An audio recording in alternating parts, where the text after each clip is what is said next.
পরিমণিকে তো সবাই চেনে, সেটা হোক মাদক নিয়ে আলোচনায় আসা কিংবা সমালোচনায় আসা, সেটা হোক বিভিন্ন উচ্ছৃঙ্খল ড্রেস করার জন্য, তারপর লুঙ্গি পরে বার্থডে পালন করার জন্য, যেটার জন্যই হোক পরিমণি আলোচিত, যার জন্য আমার নামটা পরিমণিকে দিয়েই হয়। এতে আমি একেবারেই বিচলিত নই।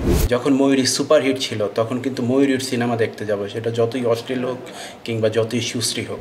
আমি যতগুলো সিনেমা করেছি, অসংখ্য স্টেজ শো করেছি, এত নিউজ আমার কখনোই হয়নি। এক ভোট পাওয়ার পর সবগুলো চ্যানেল নিউজ করেছি।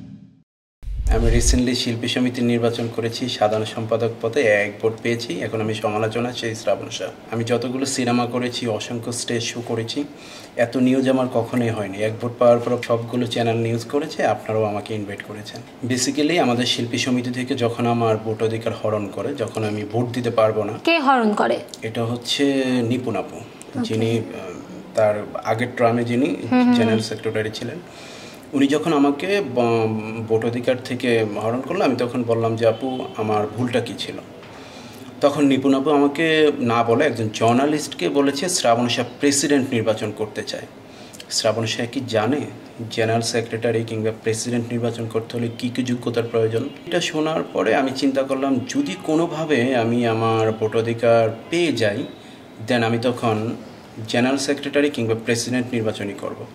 জাস্ট এটা বুঝিয়ে দেব যোগ্যতাটা কি প্রয়োজন হয়, সেটা আমি অলরেডি বুঝে গেছি কিংবা সেই যোগ্যতা আমার আছে। অ্যাকচুয়ালি নীরব প্রতিবাদ ছিল এটা আমার, এবং আমি চাই যাদের প্রতি অন্যায় হবে কেউ চুপ করে না থেকে এটা যেন প্রতিবাদ করে।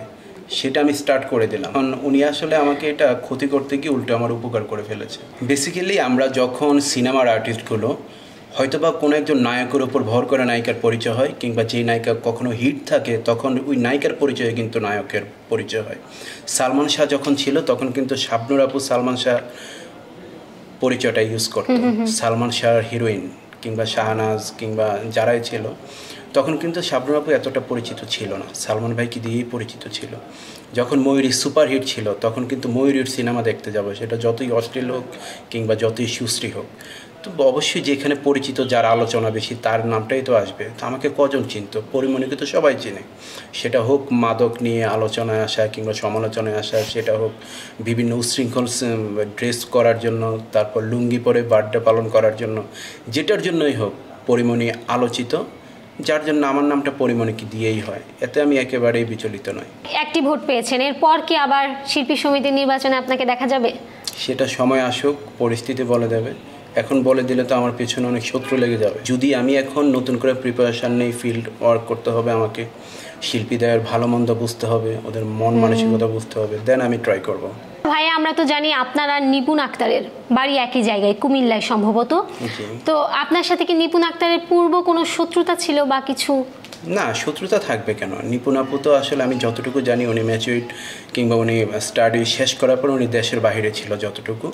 সেই ক্ষেত্রে ওনার সাথে আমার ওইভাবে হাই হেলোটা ছিল না। জাস্ট সিনেমায় আসার পরে হয়তো ওনার সাথে একটা সুসম্পর্ক, উনি সিনিয়র হিরোইন, এই জাস্ট এতটুকুই হাই হেলো ছিল। আমি তো শত্রু মনে করছি না। উনি যদি আমাকে শত্রু মনে করে তাহলে এটা প্রকাশ্যে এখনও উনি কোনো কিছু বলেনি। পেছন থেকে মনে করলে তো আমি এখনও বুঝতে পারছি না। তবে আমি অলওয়েজ সাবধান। এটার জন্য প্রথমে আমি সরি বলে নেব, কারণ জার্নালিস্ট হচ্ছে কি আমাদের অক্সিজেন। আমি মনে করি প্রতিটা আর্টিস্টের অক্সিজেন হচ্ছে জার্নালিস্ট। আমাদেরকে তুলে ধরার জন্য জার্নালিস্ট যতটুকু এখানে ওনাদের অবদান থাকে, সেটা আসলে আমাদের কখনো অস্বীকার করার কিছু নেই। সেই ক্ষেত্রে আমি দুপক্ষ থেকে দুপক্ষকেই সরি বলছি। এখানে একটা মিস্টেক, আর কিছুই না। তবে ভবিষ্যতে যেন আর এই ব্যাপারগুলো কখনো না হয়, সেদিকে আমাদের শিল্পীদের যেমন সতর্ক থাকতে হবে। জার্নালিস্ট যারা আছে ওরাও প্রশ্নক্ষেত্রে, যে কাউকে প্রশ্ন করার ক্ষেত্রে যেন অবশ্যই সতর্কতা অবলম্বন করে, এটাই আমি চাই। জয় চৌধুরী বেসিক্যালি আমাদের শিল্পীদের কাছে, ইভেন আমাদের প্রডিউসার ডিরেক্টর স্যারদের কাছে অসম্ভব ভালো একজন আর্টিস্ট, এবং ও ভালো একজন ছেলে। ও কখনোই উগ্রতা কিংবা কোথাও কোনো গণ্ডগোল হট্টগোলে ও কখনো যায় না। হয়তো এই ব্যাপারটা হয়ে গেছে অ্যাক্সিডেন্টলি। আমি ট্রাই করব ভবিষ্যতে জার্নালিস্ট যারা আছেন, ইভেন আমাদের আর্টিস্ট যারা আছেন, কখনো কোনো ভুল বোঝাবুঝির জন্য যেন এটা সেকেন্ড টাইম এমন কোনো কিছু তৈরি না হয়, সেটা আমি ট্রাই করবো সবার কাছে। কারণ আমার এই শিল্পী সমিতির নির্বাচনটা আমি অনলি নির্বাচনের 10 থেকে 12 দিন আগে শুধু জানালাম যে আমি নির্বাচন করব। দেখা যাক সংসদ নির্বাচনে যদি এমন কোনো কিছু হয়ে যায়, হুট করেই জানাবো।